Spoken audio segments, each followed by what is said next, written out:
coolest thing about Seoul city centre is definitely the views. What other city in the world has got a mountainous view behind a palace in the city centre? This is Gyeongbokgung Palace. It's one of the 5 grand palaces in Seoul, and it was built in 1395 during the Joseon dynasty. Unfortunately, in 1592, it was burnt down during the Imjin War when the Japanese invaded Korea, and that war lasted from 1592 to 1598. And then in the 19th century, it was rebuilt to its former glory. It's absolutely a beautiful. Unfortunately, we won't be able to go inside today because it's closed for Corona-19, so we'll be going in afterwards when it's open. So make sure you subscribe. I'll be uploading a video of me going in and checking it out. Woo-woo. Gyeongbokgung Palace faces King Sejong the Great, oh there he is, who was the 4th king of the Joseon dynasty. And this is the king that invented Hangul writing, which you can see here on the side of the statue. King Sejong is also on the Korean money. He's on the 10,000 won bill, which is around £6. There he is.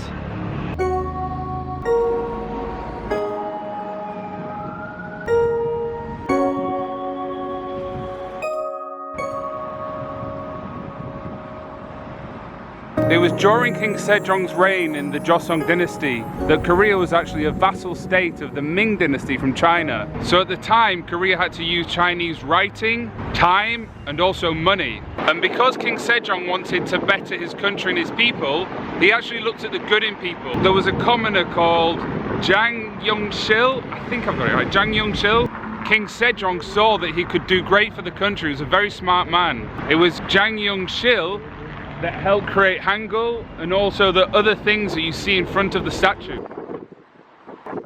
During the Joseon dynasty in 1441, Yang built the rain gouge because Korea was vulnerable to prolonged droughts, so they needed to think of a better way to manage water, and this is what he came up with.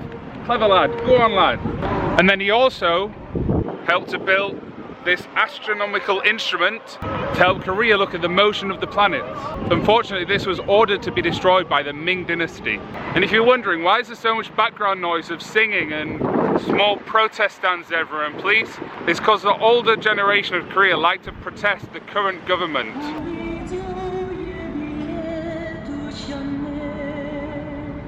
The mountain you can see here behind the palace is called Busan Mountain, not to be mistaken with Bukhansan Mountain.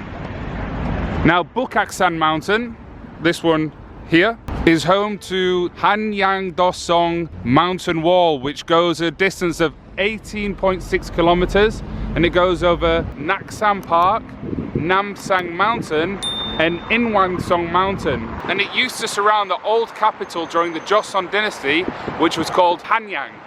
And then it changed its name to Seoul in 1948 when South Korea gained its independence. My glasses are all like this. I've actually hiked up Naksam Park. It's about 3 kilometers to the top, and you're in the very city center and you get views of Dongdaemun. It's amazing.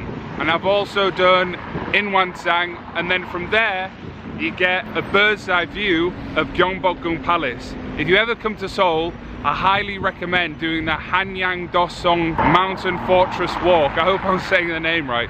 My Korean pronunciation is terrible. English as well.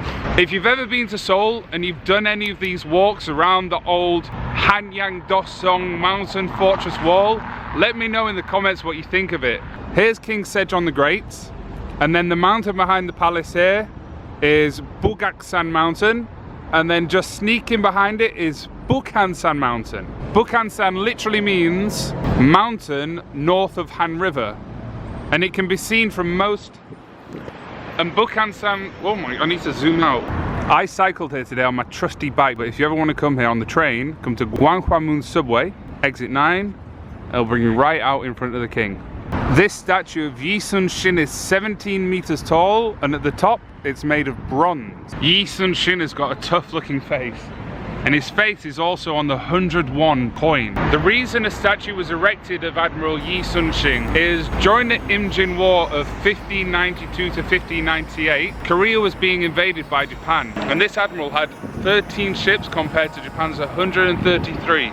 and he managed to defend against them without losing a single ship. This is the kind of ship that Admiral Yi used to defend against the Japanese. It was built like a turtle. The main body was made of wood, and the oars came out of the side, and then the top had a metal shell with spikes on, so nobody could jump on and attack.